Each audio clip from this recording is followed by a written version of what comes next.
Bendiciones a usted en este día que el Padre Eterno nos regala. Gracias por compartir con nosotros este momento, este tiempo de la palabra, donde juntos vamos a iniciar un camino hoy, un camino por cada letra, que cada letra muestra la intención y el deseo de Dios. Hoy, que este es el día que el Padre Eterno nos ha regalado para que nos gocemos y nos alegremos en Él, quiero compartir con usted un tema que considero que todos nosotros deberíamos de escuchar de una manera simple, llana, sin tanto cálculo. Es un tema que, diríamos aquí en Costa Rica, se las trae. ¿Por qué? Porque considero que este tema viene desde el corazón del hombre con una situación por resolver. Este tema se produce a raíz de tantos criterios y tantos conceptos que hemos venido adquiriendo, aprendiendo y por lo tanto repitiendo por generaciones. Creo y considero seriamente que no soy ni abogado ni defensor de Dios. De hecho, yo creo que Dios no necesita ningún hombre para que lo defienda. Dios por sí solo es suficiente. Su palabra es suficiente. Su verdad es suficiente y las evidencias de su gobierno y señorío son suficientes. Pero siempre escucho como pastor una frase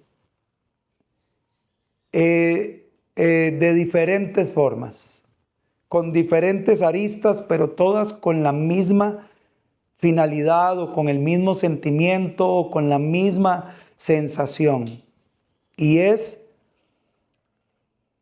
¿dónde está Dios? ¿Qué pasó con esto? ¿Por qué Dios permite? ¿Por qué Dios ignora mi situación? ¿Por qué Dios tal cosa? ¿Por qué Dios tal otra? Y al final la sensación de todas estas frases es que llegan a una conclusión y pareciese que Dios tiene la culpa de todo.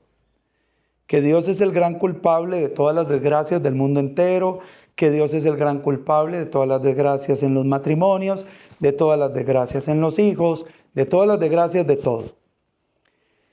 ¿Qué dice la Biblia al respecto? ¿Qué es lo que la Escritura habla con respecto a estos temas? ¿Será que sí? Que Dios, como creador de los cielos y de la tierra, de lo visible y de lo invisible, es el responsable de todo lo que está pasando. ¿Será que Dios carece de omnisciencia, de omnipotencia y hay cosas que se le van de las manos? Creo que es un tema importante a tratar, sobre todo para usted que está pasando por un momento incomprensible a su mente, a su capacidad. Y lo digo comprendiendo en muchas ocasiones las situaciones, porque yo también he pasado situaciones en las que considero que no logro gestionar mentalmente lo que puede estar ocurriendo. Pero que sé claramente que cuando uno aprende a quietar el alma, a silenciar las voces internas, podríamos escuchar la voz de Dios como un susurro y podría traer a nosotros luz, paz, tranquilidad, confianza. Quiero iniciar con una frase, y no es una frase mía, es una frase de las Escrituras. Génesis capítulo 1, verso 1 dice: en el principio creó Dios los cielos y la tierra. Esa palabra principio es la palabra que en el hebreo significa Bereshit. Y creó es la palabra que significa bara. Esa palabra bara da una referencia y es crear de donde no hay nada. La ciencia le llama Big Bang. Yo no estoy tan en contra de ese criterio, porque en el verso 3 la Escritura dice, sea la luz, y fue la luz, y la Biblia da a entender que la luz fue como un destello explosivo que se dio en un momento a otro, y eso es lo que es el Big Bang. Entonces, Dios es maravilloso en explicarlo desde su creación y desde la ciencia también. Cuando tomamos ese principio de que Dios lo creó todo, de hecho Pablo también lo dice en sus cartas, que para que entendamos su poder y entendamos las cosas invisibles, tenemos que ver las cosas visibles para poderlas comprender. Pero cuando la Biblia dice, y perdón que sea tan reiterativo, que en el principio Dios lo creó todo, desde allí se fundamenta en muchas ocasiones el ser humano, el religioso, el ateo, el satanista, todos en algún momento se basan en ese principio para decir que si Dios lo creó todo, entonces Dios es responsable de todo lo que acontece en la vida, en el entorno del ser humano. Pero quiero que entienda algo esta hermosa mañana. Y como las cosas invisibles son explicadas por las cosas visibles, tendría que iniciar con una alegoría muy sencilla. Voy a iniciar con la alegoría de un vehículo. No importa la marca, no importa el precio, no importa la dimensión, el estatus del vehículo. Póngale que sea un Lamborghini, un Porsche, un Lincoln, no sé, una marca de alto nivel. El creador del vehículo diseñó el vehículo con una serie de condiciones para que ese vehículo funcione correctamente. Supongamos que una persona adquiere un vehículo de paquete del año. Ese vehículo viene con una garantía, 20,000, 100,000 kilómetros, no sé, 10 años, 20 años de garantía. Garantía sobre defectos de fábrica. Esa es la condición, el detalle, defectos de fábrica. ¿Por qué el creador del vehículo se hace responsable por el defecto de fábrica? Bueno, por una razón muy sencilla, porque si él diseñó el vehículo y él creó el vehículo, él tiene seguridad de que el vehículo, por diseño de fábrica, muy probablemente no falle. Y estoy hablándole de alguien, de un ingeniero, de un diseñador, que es humano como usted y como yo, que puede equivocarse. Pero es muy claro que el detalle es por defecto de fábrica. ¿Por qué esto? Porque el creador del vehículo también se debe guardar sus espaldas, porque hay defectos en el vehículo que los va a ocasionar el comprador por descuido, por negligencia, por irresponsabilidad. Y eso no significa que el diseñador o el creador del vehículo sea malo o malintencionado. Por ejemplo, una persona que compra un vehículo y no le cambia el aceite del motor cada cierta cantidad de kilómetros y se daña el empaque del cabezote. Sería muy ilógico escuchar a una persona, aunque se ha escuchado, qué cochinada de carro, me costó tan caro y no puede ser posible que ahora ya haya que hacerle un overhaul porque esta cochinada de carro se le dañó el empaque del cabezote. Y esa persona empieza a decirle a los demás, no compren X marca de carro, esos carros no sirven para nada. Esa persona lleva el carro a la agencia donde exige una garantía y cuando llega a la agencia y le dicen, bueno, vamos a revisar el carro, si es un defecto de fábrica, señor, no se preocupe, no se moleste, nosotros le cambiamos el vehículo. Y cuando los mecánicos de la planta revisan el vehículo, descubrirán que el defecto que tiene el vehículo no es producto del dueño, ni del diseñador, ni del creador del vehículo, sino es producto de la negligencia del que lo usó. Y por lo tanto se le van a acercar a la persona y le van a decir, la reparación cuesta tanto, pero no tiene la garantía que usted espera porque fue una situación de irresponsabilidad suya. Dios nos hizo a nosotros. Según Génesis capítulo 1, versos 26 y 27, dice la palabra que Él creó al hombre conforme a su imagen, conforme a su semejanza. Esa palabra, imagen y semejanza, es la palabra que viene del original hebreo, Selem. Selem es como una sombra de lo que yo soy. En el momento en que Dios crea al hombre y lo pone en el huerto de Edén, viene como la leyenda de me hago responsable por defectos de fábrica. Al hombre le da un manual de cómo manejar su vida, de cómo caminar en esta vida. Ese manual, que todo vehículo también lo tiene, usted abre la guantera del maletero donde usted quiera o donde usted lo tenga y encontrará un libro grueso de las páginas de los posibles defectos o las luces cuando se encienden, qué puede ser. Y todo el mundo siempre compra un carro, pero nunca lee el manual. Solo sabe que tiene garantías y que el carro tiene que funcionar bien. Lo mismo sucede con nosotros. Dios nos creó y nos dio un manual. Las religiones se han encargado, la mayoría de ellas, en el corte cristiano, de decir que el manual ya no hay que usarlo, no hay que usar el manual porque Jesús murió en el madero y Él guardó toda la ley y por lo tanto si Él la cumplió, ya nosotros no tenemos por qué cumplirla. Ahora quiero que usemos un sentido común usted y yo. Jesús. Voy a hacerle una pregunta y espero que usted la responda con honestidad. Jesús en esta tierra caminó en carne y sangre. Nació de un parto vaginal a través de una mujer. Vivió entre nosotros.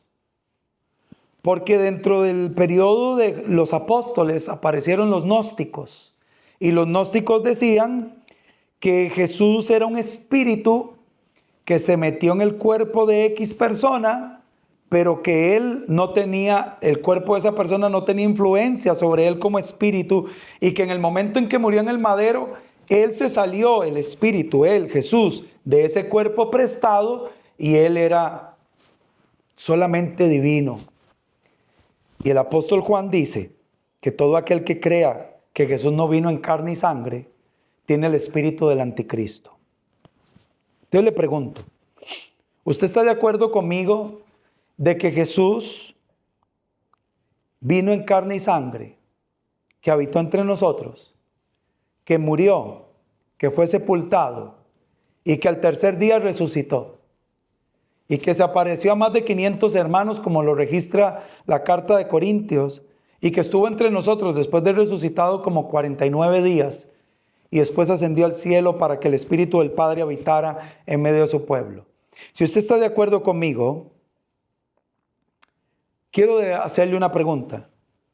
¿Por qué Jesús sí funcionó bien como humano? ¿Él funcionó bien como humano o no? Lo segundo que le quiero preguntar es, ¿cómo era el Hijo de Dios, no sufrió?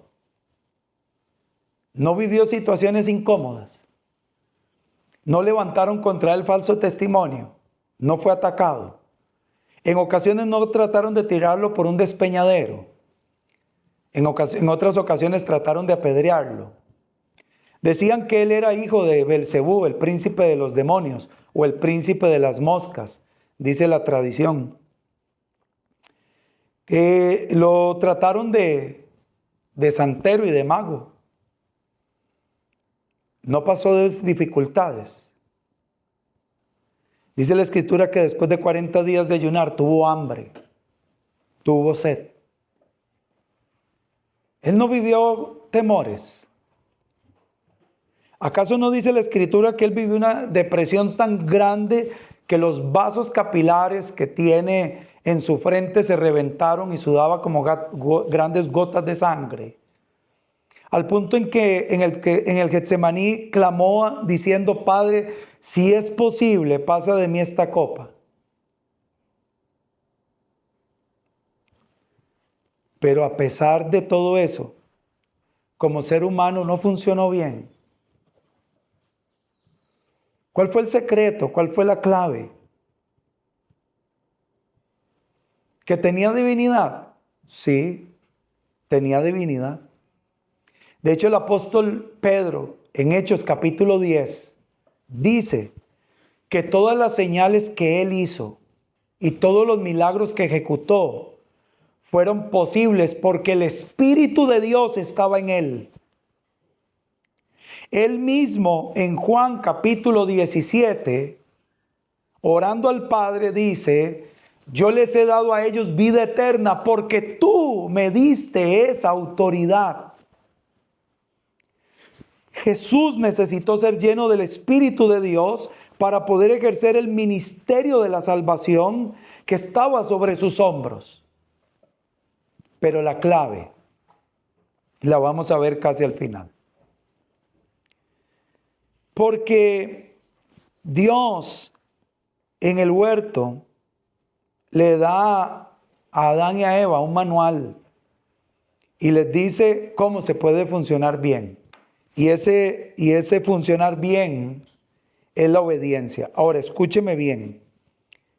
La obediencia trae consigo bendición, trae consigo protección, trae consigo respaldo y defensa de Dios. Pero la obediencia no te aísla del dolor, no te aísla de situaciones difíciles, no te aísla del problema. Porque la prueba en sí, la prueba de una persona que vive en escasez en ocasiones, que en ocasiones tiene que pasar por la enfermedad, no necesariamente es un abandono de Dios, ni es tampoco un ataque de nuestro adversario. En muchas ocasiones la prueba es la muestra de que Dios está tan cerca que quiere probar nuestro corazón para caminar conforme a su voluntad. Y esto el mundo no lo entiende. Porque cuando usted lee las Escrituras, y quiero que comprenda esto esta mañana, este día, esta tarde, esta noche, no sé a qué horas estará usted escuchando y viendo este mensaje. Pero quiero que comprenda en este día que las Sagradas Escrituras no son para todo el mundo. Las Sagradas Escrituras son para aquellos que han vuelto sus ojos al Señor y han abrazado su pacto, sus mandamientos, sus ordenanzas y sus estatutos. Las Sagradas Escrituras no son, escúcheme bien, no son para los religiosos que consideran que la ley de Dios ya pasó. No son para ellos. Porque si para ellos la ley de Dios ya pasó, permítame decirle esto con toda franqueza, para usted tampoco son las promesas que están en el Antiguo Testamento. Porque tú no puedes ser deshonesto, ni puedes tener doble moral al querer anular los mandamientos, ordenanzas y estatutos, pero sí quererse dejar todas las promesas que están en el Antiguo Testamento. Tú no puedes decir que la ley de Dios ya pasó, pero sí puedes proclamar que eres cabeza y no cola, porque eso no puede ser para una persona que anula la ley de Dios, porque eso se encuentra en Deuteronomio 28, y Deuteronomio 28 dice que si tú pones por obra todos estos mandamientos que yo te ordeno hoy y los guardas en tu corazón, entonces tú serás cabeza y no cola. No es posible, no se vale que usted anule la ley de Dios pero sí quiera sus promesas. Y eso pasa con una gran parte de cristianos que dicen que la ley de Dios es maldición, pero proclamen conmigo: yo prestaré y no pediré prestado. Seré cabeza y no cola. Y Él bendecirá mi salida y mi entrada. Y bendecirá la obra de mis manos. Y bendecirá a mis hijos. Y bendecirá la masa que yo tomo entre mis manos para amasar. No, eso está en el Antiguo Testamento. Y si tú no crees en la ley de Dios, no tienes derecho a proclamar eso. Si tú lo único que quieres es lo que Jesús hizo en el madero, ya lo tienes. Se llama salvación. Eso es todo. Pero los derechos de un pueblo que se adhiere a la ley de Dios solamente es para ese pueblo que se adhiere a la ley de Dios. Es muy extraño. La gente quiere las promesas, pero no quiere las responsabilidades. Y lo mismo pasa con el concepto de que Dios es culpable de todo. Es que no sé por qué mis hijos están tan mal, si yo los llevé desde pequeños a la iglesia y ahora que se hicieron adolescentes se alejaron de Dios. Perdóneme, la Biblia dice, o voy a cambiar la frase, la Biblia no dice que Él te garantiza que tus hijos no se aparten del Señor si tú los llevas a la escuelita dominical o los tienes desde clase cuna. La Biblia lo que dice es: instruye al niño en mis caminos, y cuando fuere viejo no se apartará de ellos. Pero usted quiere que sus hijos vuelvan al Señor con ayuno y oración, pero en su casa eres permisivo, alcahuete, tolerante al pecado, por miedo a que tus hijos se vayan de la casa. Pero los tienes dentro de la casa, pero cocinados en el infierno. Y eso es culpa de Dios. Porque a pesar de que yo oro y ayuno y los llevo a la iglesia desde pequeñitos, ¿cómo es posible que Dios no los haya sostenido en sus caminos? Es que no sé por qué mi matrimonio está tan mal. ¿Por qué si vamos siempre a la iglesia? Oramos en la iglesia, cantamos alabanzas, diezmamos y ofrendamos. ¿Por qué nuestro matrimonio está tan mal? Porque el matrimonio no se sostiene por ir a un culto. El matrimonio se sostiene cuando tomamos las leyes, ordenanzas y mandamientos y los abrazo, yo como varón, mi cónyuge como mujer, y los abrazamos para negarnos a nosotros mismos, querer agradar a Dios y ser el sacerdote que Dios pide, la cabeza de hogar que Dios demanda. Ah, no, pero mi relación con Dios es como el carro que va a la gasolinera cada 3 días o cada semana a llenar el tanque y tiene que funcionarme. Y la rendición, y Él toma tu madero y sígueme. Pero antes de eso dice: niégate a ti mismo. ¿Dónde está? Clamamos a Dios cuando hay problemas. Y como Dios no responde en el tiempo que nosotros consideramos o creemos, entonces ¿dónde estás, Dios? ¿Dónde estás? Pero yo pregunto, antes de que viniese nuestro problema, ¿dónde estaba nuestra relación con Dios? Esto no es nuevo. Adán escuchó una ordenanza, un mandamiento, la quebrantó, le creyó una mentira a Satanás. Y cuando Dios aparece en medio del huerto para conversar con ellos, la respuesta de Adán es como una evasión de responsabilidades para culpar al que hizo todas las cosas. Señor, la mujer que me diste. Y la mujer hace lo mismo, la serpiente que hiciste. Al final, este problema de responsabilizar a Dios de nuestras irresponsabilidades viene desde Adán. La gente piensa que el matrimonio se sostiene solo en ayuno de oración. Pero si tú no eres romántico con tu esposa, si tú no la respetas, y no hablo solamente del respeto conyugal, no, de honrarla, de prestar atención, de tener conversaciones inteligentes, de dejar a un lado. Hay gente que tiene más relación y más romanticismo con su teléfono que con su cónyuge. Hoy el machismo dañó tanto a la mujer que le dio campo al feminismo, y el feminismo ahora se encarga de destruir al hombre, y los dos van al mismo hoyo, a la misma destrucción. Pero si el hombre tratara a la mujer, como dice la Biblia, como vaso frágil, y la mujer tratara al hombre con respeto y honra, como dice la Escritura, pues habría matrimonios saludables y niños saludables. ¿Qué es que tengo a mis hijos en psicología? Tener a los hijos en psicología, cuando un matrimonio no sabe amarse, tratarse con respeto delante de los hijos, y si tienen un conflicto delante de los hijos, no saben pedirse perdón delante de los hijos, perdóneme, no son los hijos los que necesitan un psicólogo, son los padres. Porque le aseguro que cuando el matrimonio empiece a funcionar conforme al orden de Dios, los niños encuentran seguridad y estabilidad emocional y se van a terminar sanando. Pero es culpa de Dios.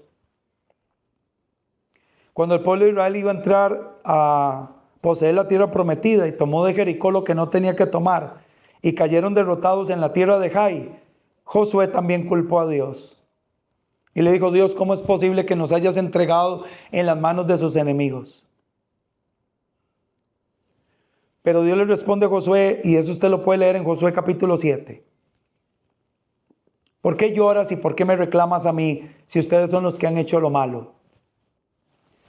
Si tú vas a Ezequiel, en Ezequiel capítulo 18, y usted lee del verso 20 en adelante, aunque lo invito a que lea todo el pasaje, él dice: el alma que peque, esa morirá. ¿Por qué dice eso? Porque anteriormente a eso el pueblo está reclamando que por qué si el padre peca, los hijos tienen que vivir las consecuencias. El padre dice: bueno, el alma que peque, esa morirá. El que se aparte de la justicia, no le será tomada la justicia que tuvo, sino que morirá por el pecado en el que vive. Pero el que vive en impiedad, si se aparta de la impiedad para practicar la justicia, no le será contada la impiedad, sino que vivirá en la justicia que ha practicado. ¿Y sabe qué contesta el pueblo? El pueblo contesta: los caminos del Señor no son buenos. Y entonces el Señor después les pregunta: ¿no son buenos mis caminos? En realidad los caminos que no son buenos son los de ustedes. Porque qué extraño, y créame, no me salgo del saco porque he tenido que vivir muchas cosas para que Dios me enseñe. Pero queremos que Dios arregle nuestras irresponsabilidades. Queremos que Dios arregle nuestras malas tomas de decisiones, argumentando que Dios tiene misericordia. Y sí, Dios tiene misericordia. Que Dios perdona todos nuestros pecados. Sí, Dios perdona nuestros pecados cuando nos arrepentimos. Y la palabra arrepentimiento es dejar de hacer para empezar a volver al Padre. Pero como padre que corrige a sus hijos, todo pecado tiene su castigo. Hay pecados que cuando tenemos el castigo de ellos, nunca más vamos a querer repetirlos. Eso se llama gracia, misericordia y corrección. Porque la palabra de Dios dice que con amor y verdad se corrige el pecado. En Jeremías capítulo 6, él dice: pregunten por mis caminos, pregunten por mis sendas, pregunten por los antiguos senderos, dice en el verso 16, usted lo puede leer. Así dice el Señor. Dice: preparen en los caminos y vean, y pregunten por los antiguos senderos, y miren cuál es la senda buena, y anden por ella, y hallarán reposo para sus almas. Pero ustedes dijeron: no andaremos por ella. También puse sobre ellos centinelas, o sea, hombres que les avisaran, y les dijesen: presten atención al sonido de la trompeta. Sin embargo, ustedes dijeron: no prestaremos atención. Hay cosas en las que Dios se hace responsable. En Deuteronomio 8, Él le dice a su pueblo: yo los hice pasar por hambre, por dificultades, pero nunca se gastó su calzado ni se envejeció su vestido. Y nunca les faltó pan. Lo hice para ver si habían de guardar o no mis mandamientos. Quiero que entienda algo. Una cosa es la prueba y otra cosa es la consecuencia de mi pecado. No puedes decir, Dios me está probando, cuando la circunstancia que estamos viviendo o la que estás viviendo es el producto de tu desobediencia. Jesús fue probado en todo. Porque usted no puede, por tu obediencia, quedar exento de la prueba. Y Jesús, que fue perfecto en obediencia, fue probado. Pero nunca vemos a Jesús viviendo consecuencias de pecado, porque Él tenía algo claro: yo vine a hacer la voluntad del que me envió. No hablo mis propias palabras, eso está en Juan, capítulo 12, capítulo 14.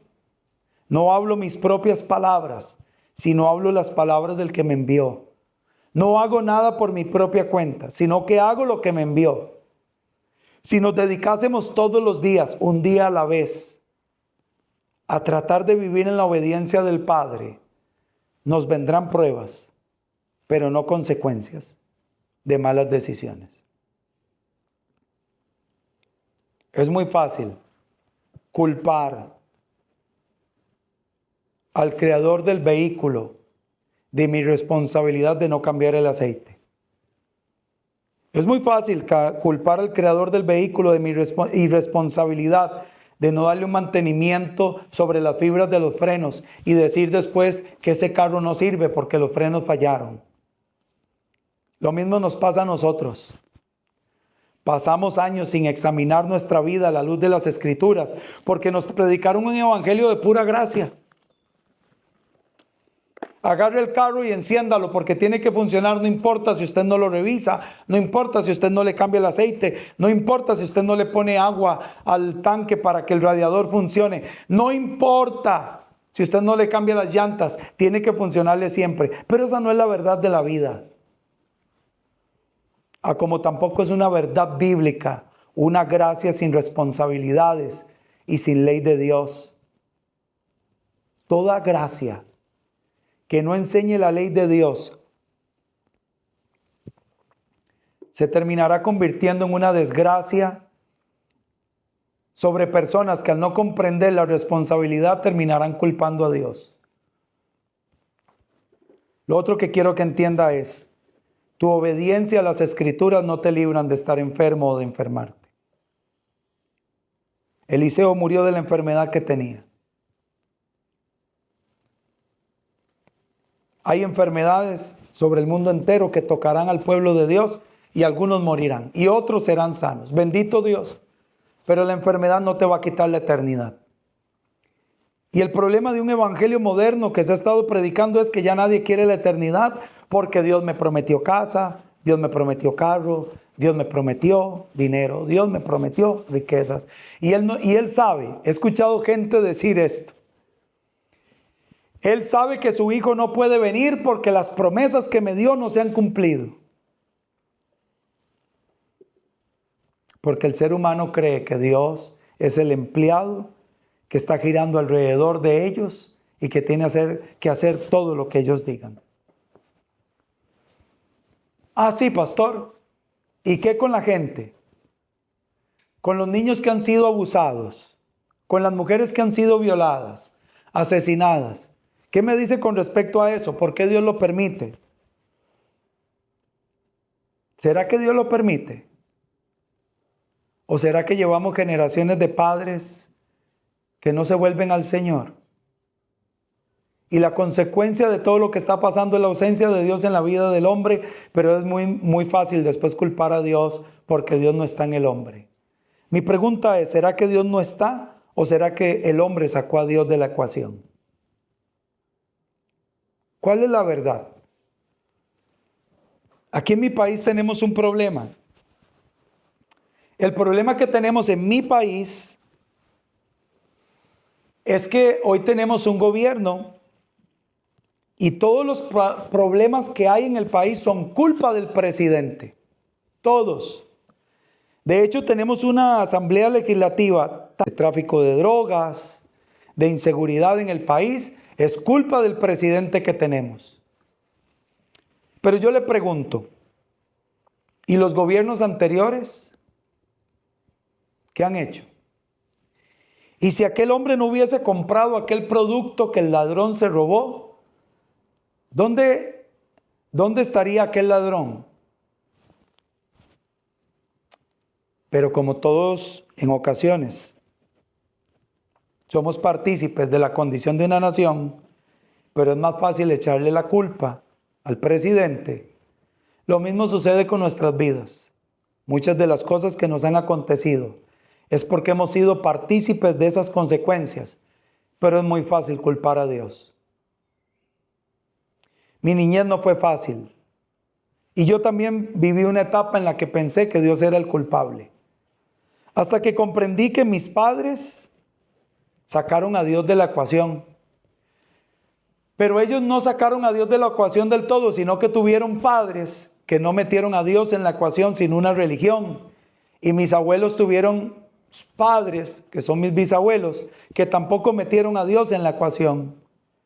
Y cada uno de ellos, generación tras generación, ha venido sacando a Dios de la historia, y por eso la historia está como está.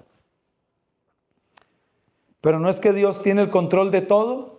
Sí, Dios tiene el control de todo, pero no controla a nadie. Eso se llama libre albedrío. Dios tuvo el control de todo, pero no pudo controlar la actitud de mi padre. No pudo controlar la actitud de mi madre, no pudo controlar la actitud, o no tenía por qué controlar la actitud de mis abuelos o bisabuelos. Pero sí tuvo el control de que todo lo que viví me ayudara para bien. Tuvo el control de que lo que vivió mi madre ayudara para bien. Porque todos, queramos o no, generación tras generación, siglo tras siglo, siempre llegará de manera personal a cada uno de nosotros. Nos ofrecerá la oportunidad de volvernos a Él y de que nuestros caminos sean sanados, como dice segundo libro de Crónicas 7:14. Pero si nosotros decimos, como dice en Jeremías, no andaremos en tus caminos, ni escucharemos el sonido de tu trompeta, no digamos después que los caminos de Dios no son correctos o que todo es culpa de Dios.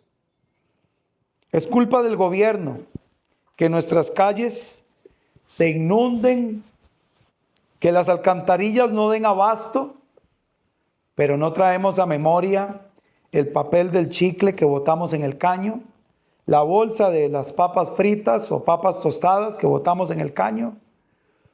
No traemos a memoria el montón de basura que tiramos en nuestro barrio, en nuestros parques, en nuestros ríos, pero es culpa del presidente y de la municipalidad.